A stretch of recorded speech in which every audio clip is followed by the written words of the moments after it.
Welcome to our live stream today. It's so amazing, as always, to see everybody in the chat early. It's just so much fun. The friendships we have going here, I always look forward to Monday's live stream, and I hope you guys do too. We have people here from all over the U.S. It sounds like the temperatures are heating up. It's turning into springtime. Hopefully the snow is gone, but I know some of you are still dealing with snow. I saw we have Herman here from Denmark, so it's great to see people from all over the world as well. And today we're going to talk about several frequently asked questions that I had this week in some of the comments on YouTube videos. So I thought we would address those to hopefully help give some tips on how to solve those problems that some of you all are having. So welcome, and today it's a beautiful day here in California. It's around 80 degrees and we are totally enjoying this weather. A little bit unseasonably warm, and I think we're actually supposed to cool off in the next couple of days into the 60s, but I am not complaining.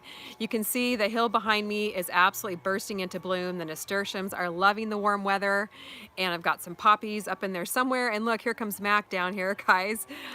We actually got him a haircut last week because we knew the heat was coming, and he looks almost like a little teddy bear. Come here, Mac.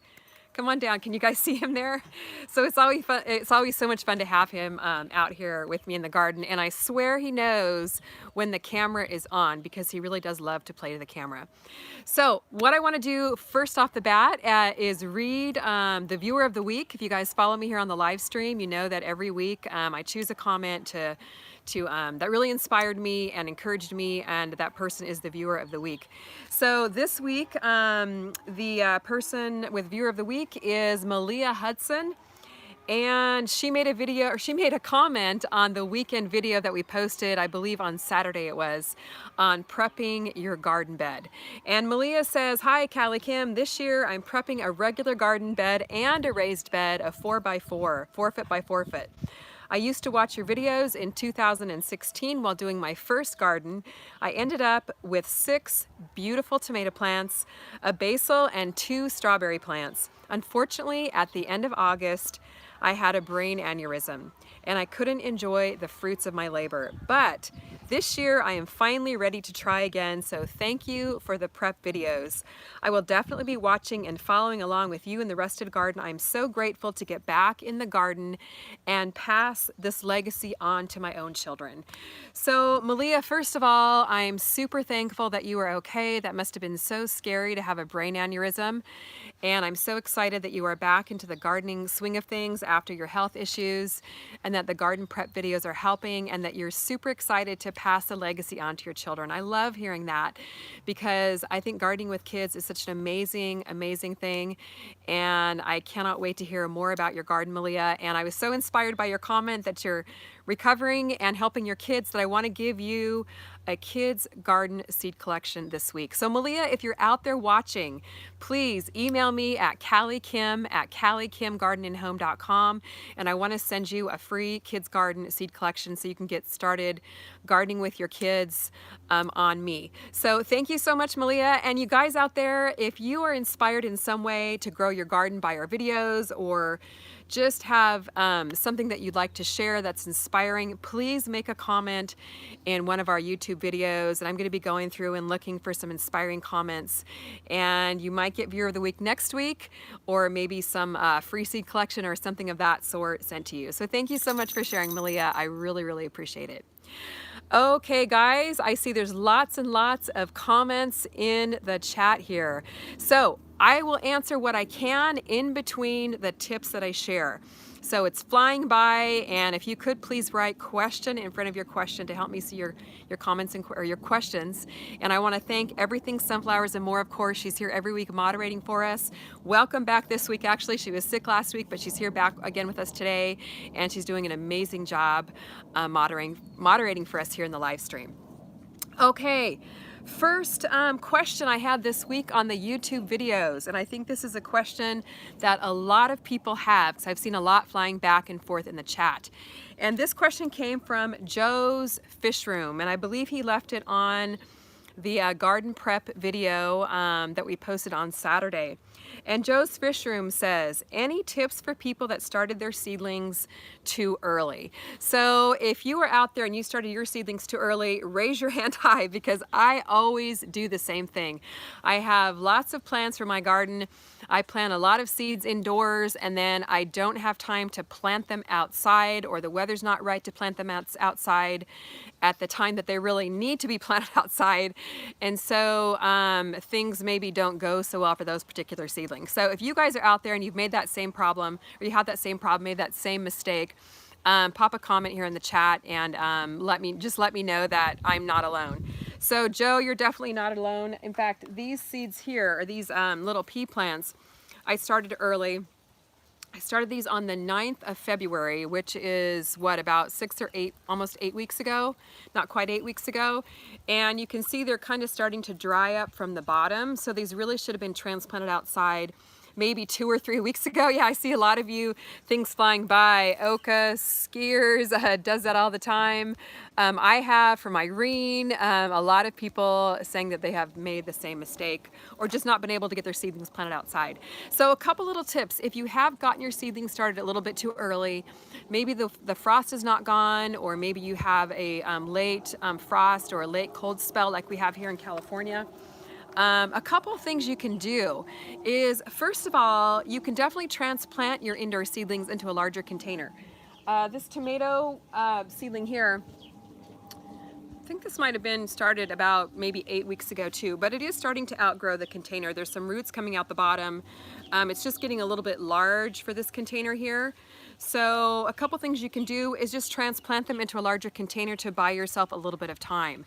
So it might just buy you another week or two without the plants getting root bound and stunted in the containers that you started them in.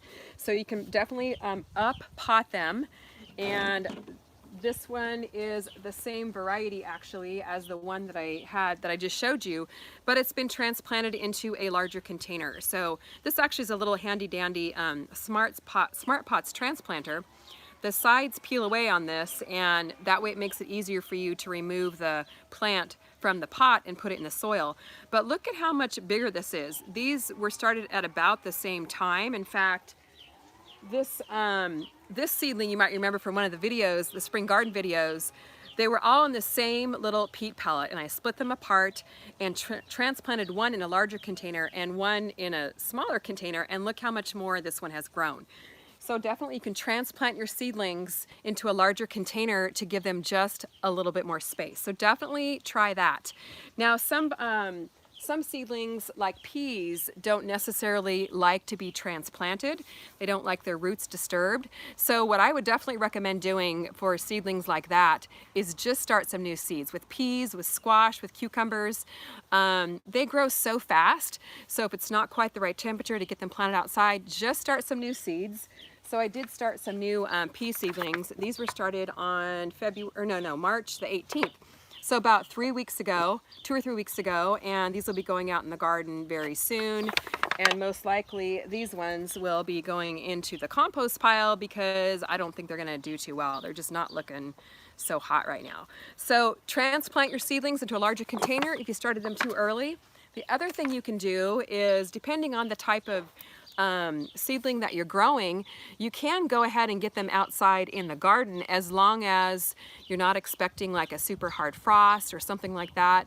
The warm weather vegetables like the nighttime temperatures in the 50s, even better if the nighttime temperatures are in the 60s. But if it's going to get cold out, what you can do is, if you transplanted your tomato seedling that you're really needs to be to go outside, is you can cover it up at night, and that'll buy you a little bit of time too. So you can cover it, it's a small seedling, just cover it with something as simple as a milk jug with the bottom cut out. And you want to, if it's going to warm up during the day, you definitely want to take this off during the day so your seedling doesn't fry. If it's a larger seedling, like the tomato plant I just showed you, you can use a larger type storage bin and just take it out in your garden wherever you've planted it, and just place it over it like this at nighttime, just to give it that little bit of extra protection. So Cliff, yeah, I like what you're saying there. The milk jug I use for squash. And Cliff, I know you live in Idaho. which is much farther north than I am, of course, and you have a much shorter growing season. So I know that you always try and get your seedlings out as soon as possible to give them plenty of time to grow. So Cliff is actually the expert at that. I know he covers his stuff all the time. So first thing that you can do if you get your seedlings planted too early is transplant them, give them some more space to breathe, give them some more space to grow, and then you can cover them at night just to give them that little bit of extra protection until the weather warms up. So hopefully this will help you guys that planted yours too early. I know lots and lots of people are flying by that said they do that too. Okay, so before we head into the next most asked question this week, I'm going to head back into the chat and answer some of your questions. I see a of flying by here. Okay, Simone. Hello, Simone. I'm so glad you could make it today. You're home from work.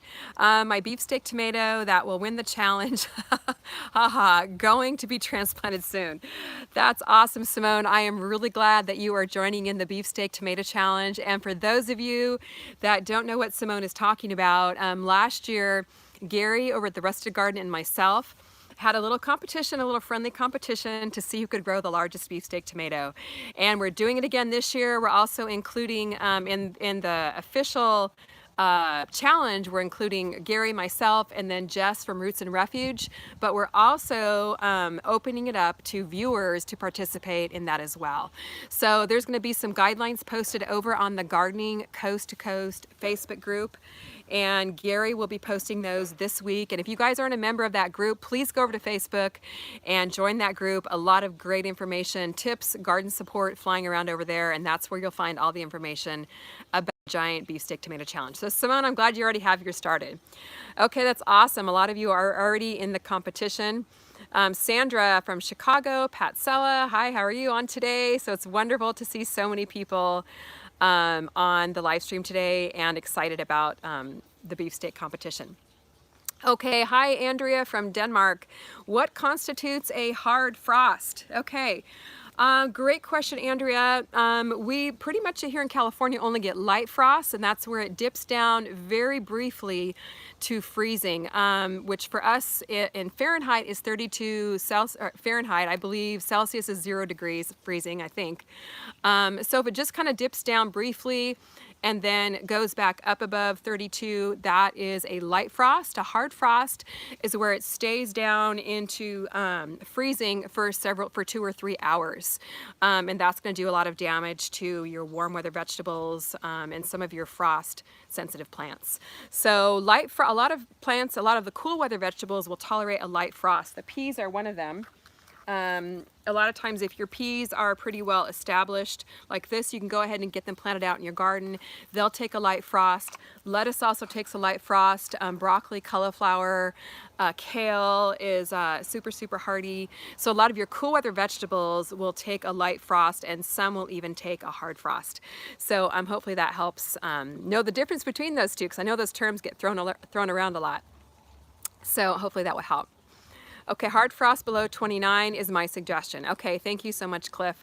I always depend on Cliff because he's such an amazing gardener and really is the expert on a lot of different bits of information. So thanks a lot, Cliff. I really appreciate you throwing that in there.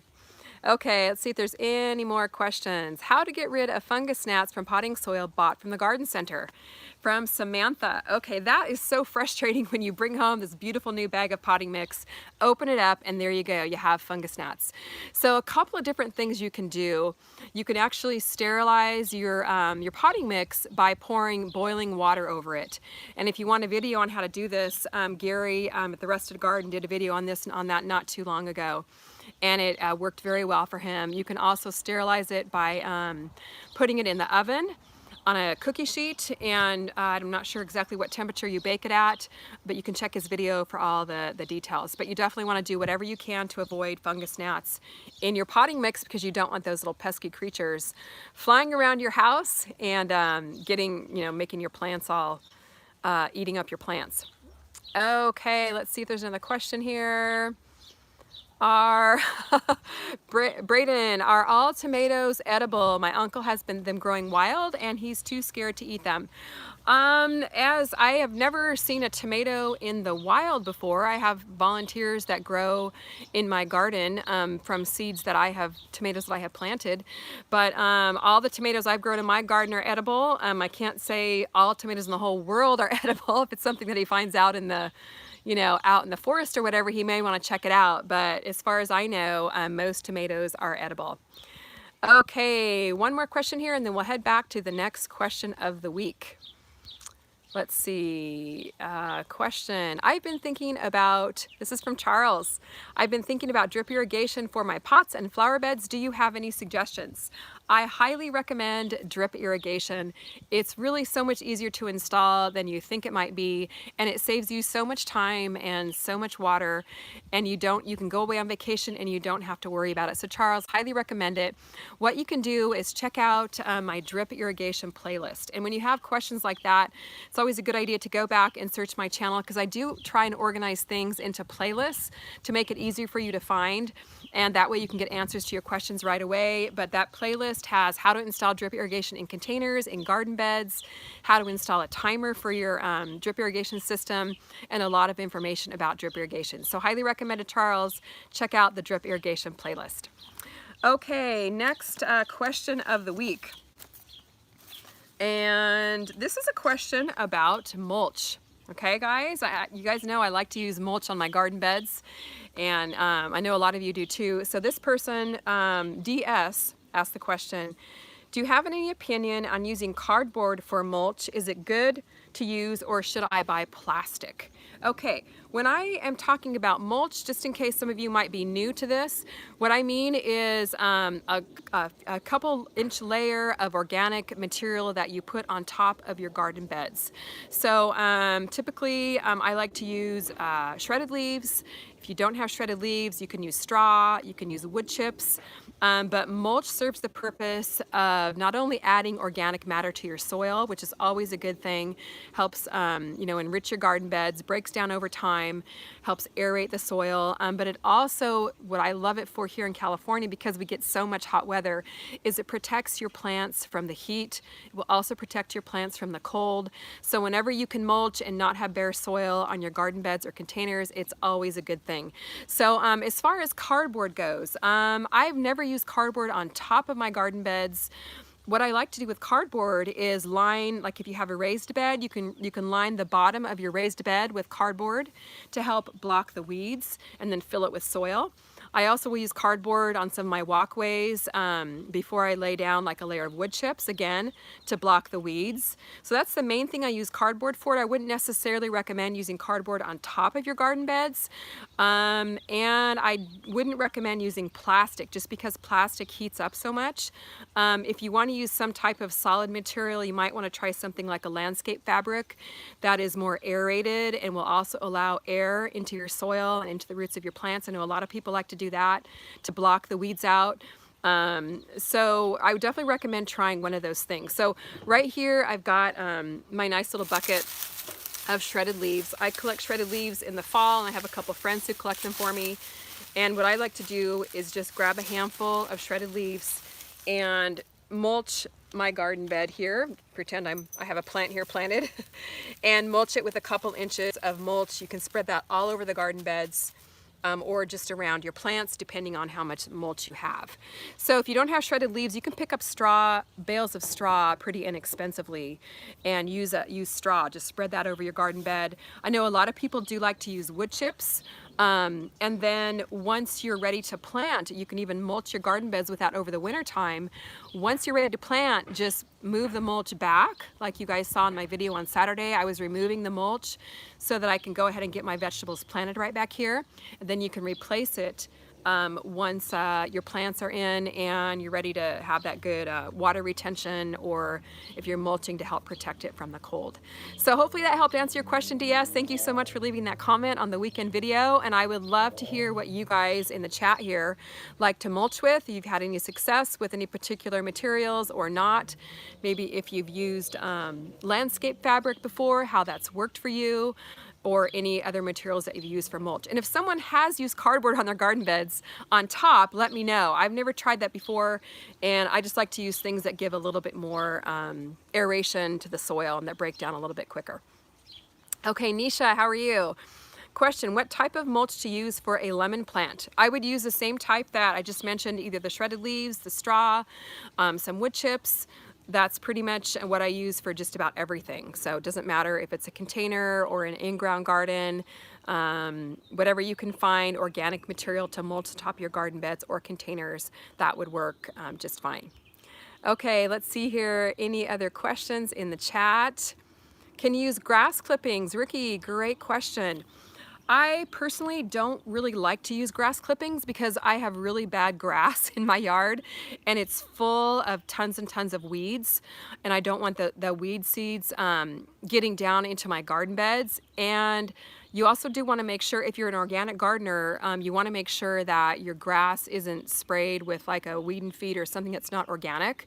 Now, I only use organic fertilizer on my grass as well, but my grass just isn't very good grass, so I personally don't use it. I will use my grass clippings in my hot compost because that will kill the weed seeds, and the weed seeds aren't going to go back into my garden that way. Okay, I know a lot of people do use grass clippings. If you have good grass and aren't worried about the weed seeds, then I'd say, hey, go for it. Okay, question here from Katia. Katia, hi, how are you? What soil can I use for my raised beds? And can I buy it at my local stores? Okay, a couple different things you can do, Katia, for your raised bed soil. You can buy soil from your local garden center. I've talked a lot about my favorite brand of soil is Good Dirt. They have a potting mix. They also have a soil conditioner. For a raised bed, the potting mix would probably work really well. What you can also, and that's also at Target, a lot of local Target stores if you live here in the US, which I think you do. Another really good option is to check around with your local landscape companies, because a lot of them will sell large amounts of soil in bulk. We have a company near where I live where you can get a truckload full of a veggie mix type soil, all organic, for about $35. So definitely check around, see what you can find in your local community, and if you have someone with a truck and you're willing to do a little bit of nitty-gritty labor, get out there with your wheelbarrow and your shovel, you might be able to save a lot of money that way. So give that a go, and hopefully you can find something in your local area to help you out there. Okay, let's see here. Can I put my this is a question here from Sharon. Can I put my 8-foot smart pot directly on the grass, or should I put down a mulch first? Okay, Sharon.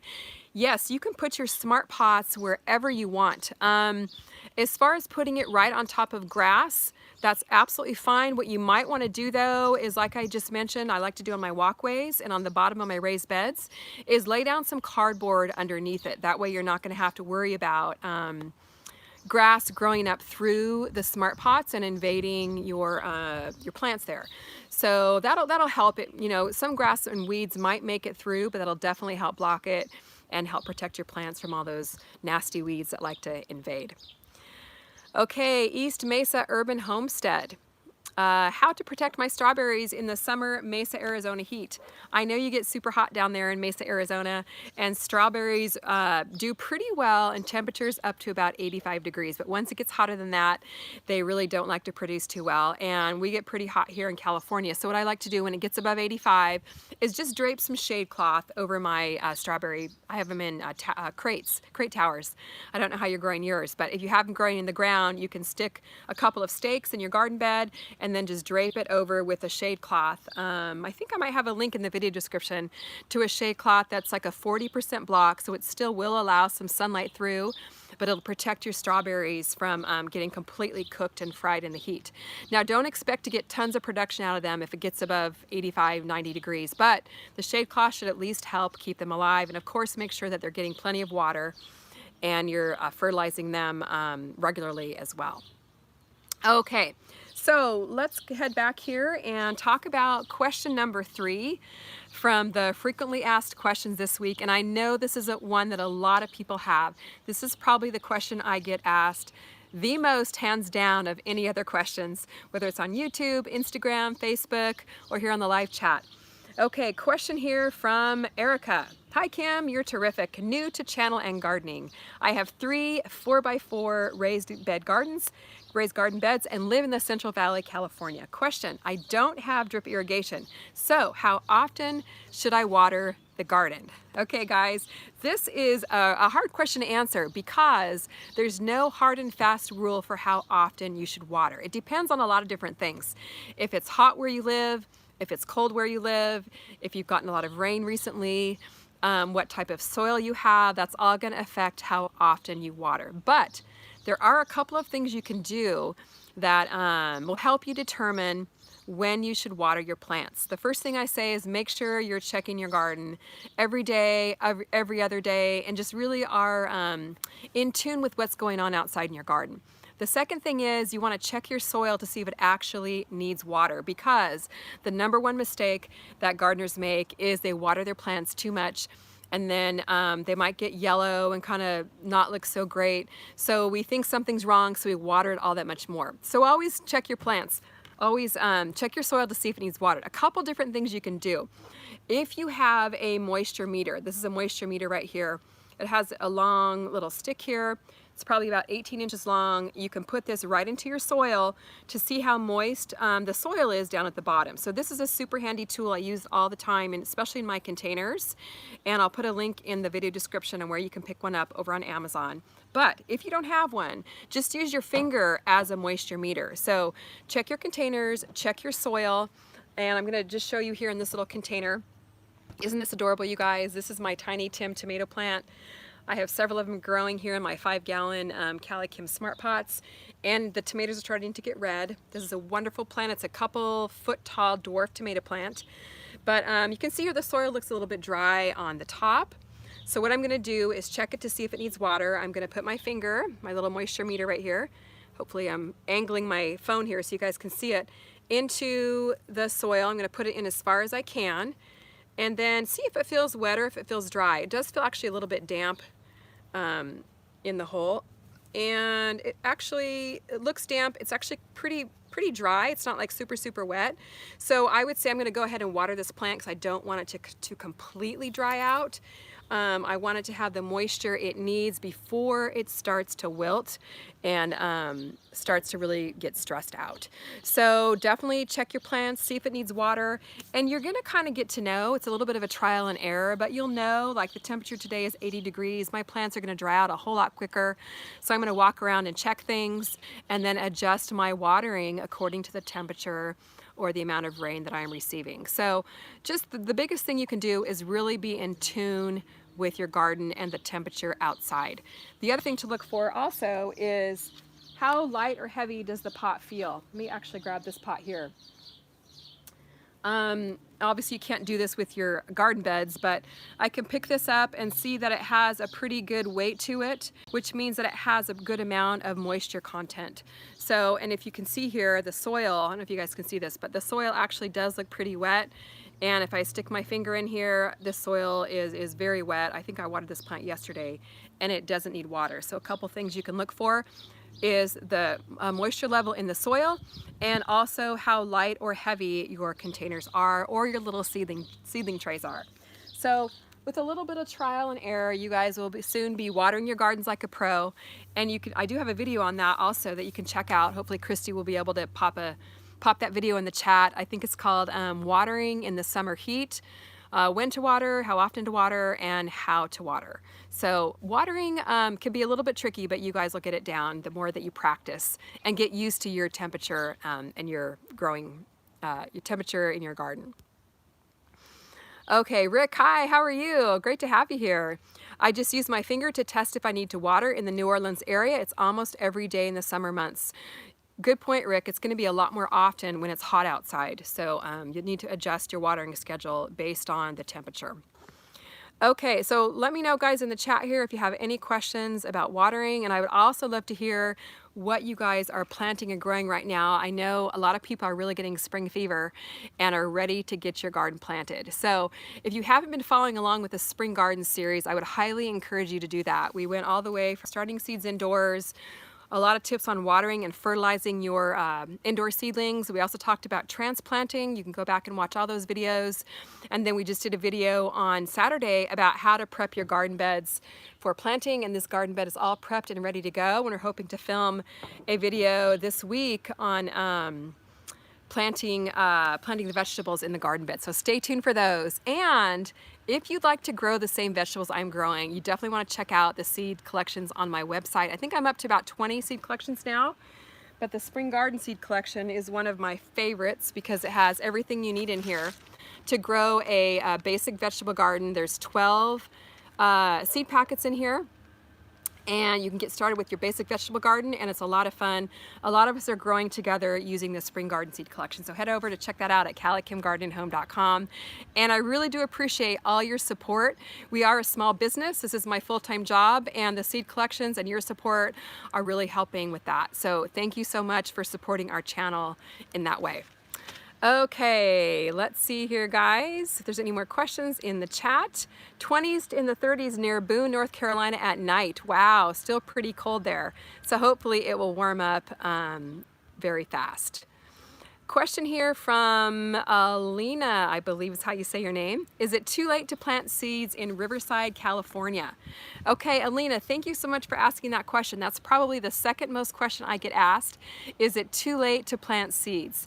And no, it is absolutely not, especially in California, where we have such a long growing season. We can grow something all year round here in California, which is the wonderful thing about living in the South. So if you're in Texas, Florida, California, any of the southern gardening zones, you can get your seeds started anytime, get them started right now, and you've got plenty of time to grow the warm weather vegetables. We are running out of time to grow cool weather vegetables because we get heat pretty early here in California, but you can definitely get the seedlings started from the spring garden seed collection and even the heat tolerant greens. And if you hurry, you might be able to get some lettuce planted and harvesting before the weather gets too hot.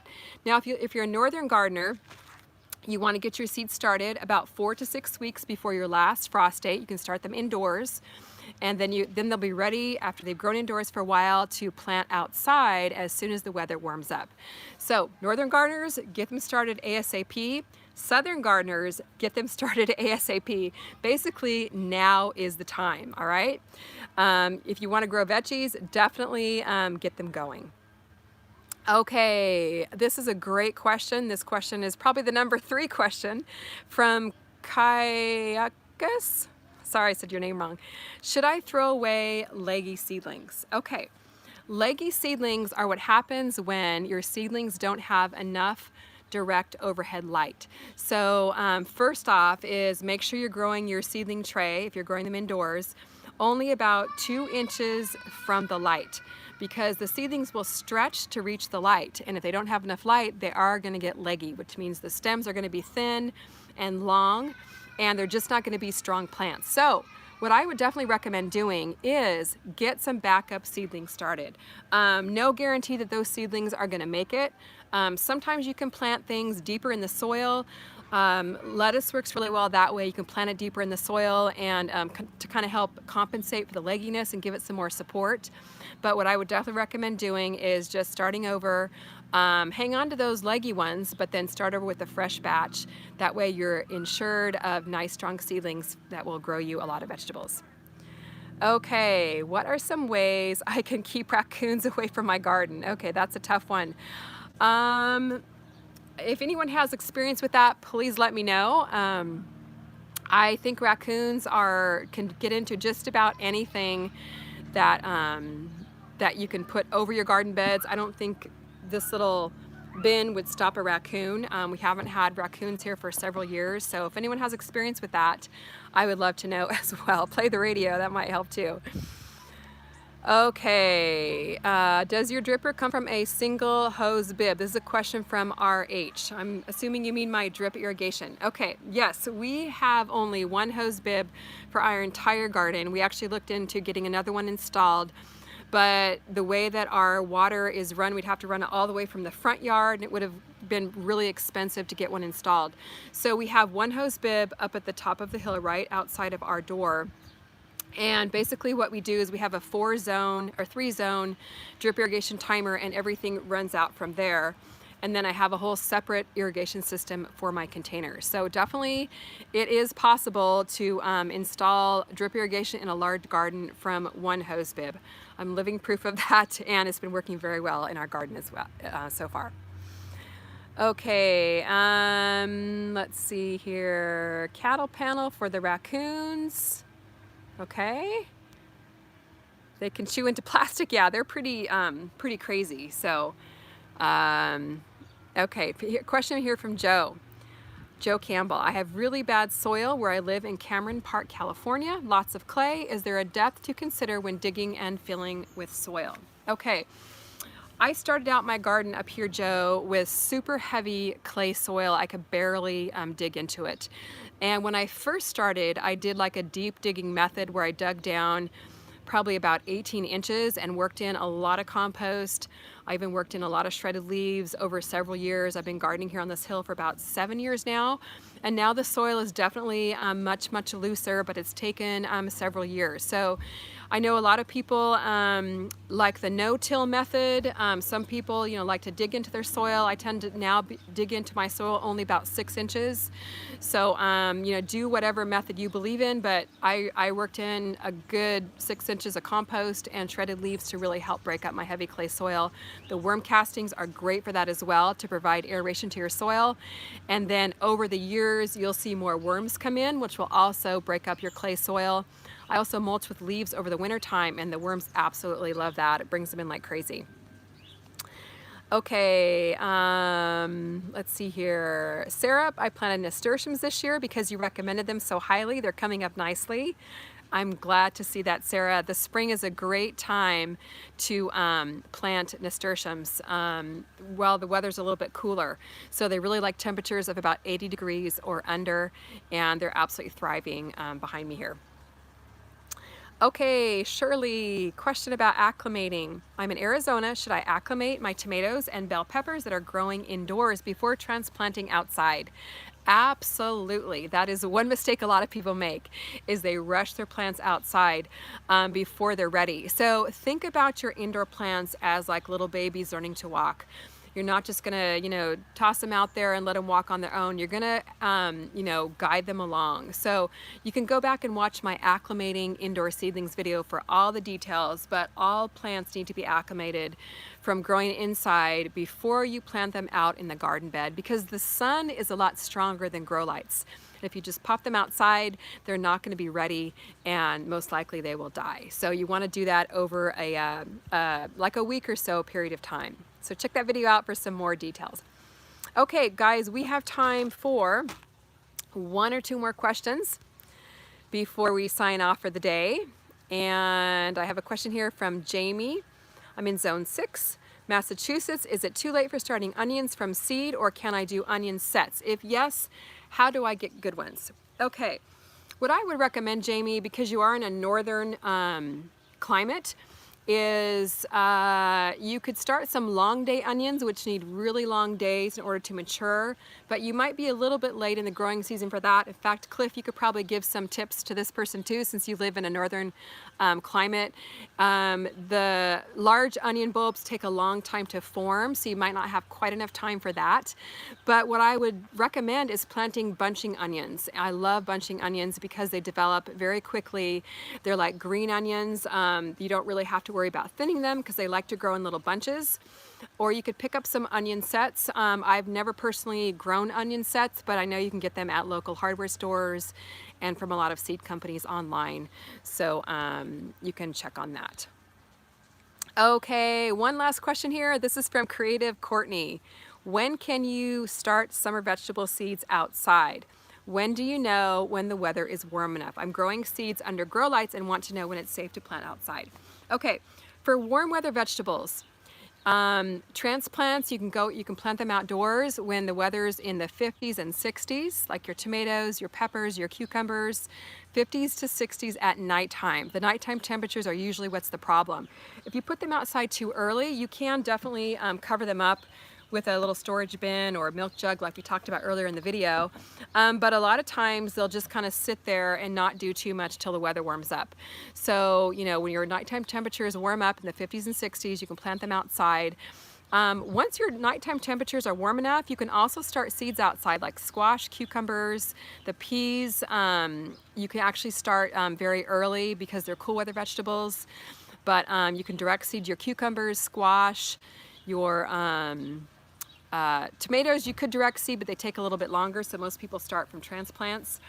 And your lettuce, you can get direct seeded outside, even when your weather's in the 40s and 50s. So hopefully that helps answer that question.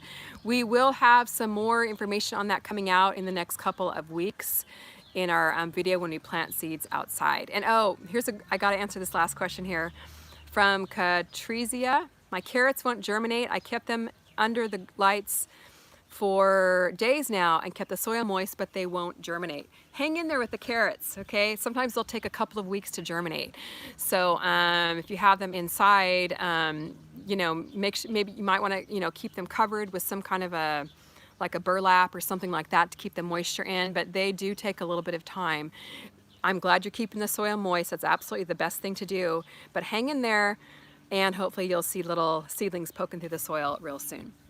Okay guys, hope you enjoyed the live stream today. It was fun to answer some of the most frequently asked questions. I'm really glad that you guys signed on today, and thank you so much for taking time out of your Monday to join us. And good luck getting your seeds started. Head over, pick up some seeds if you need them. And we do live stream every Monday at noon Pacific time. So come back next week, same time, same place, and I look forward to reading all your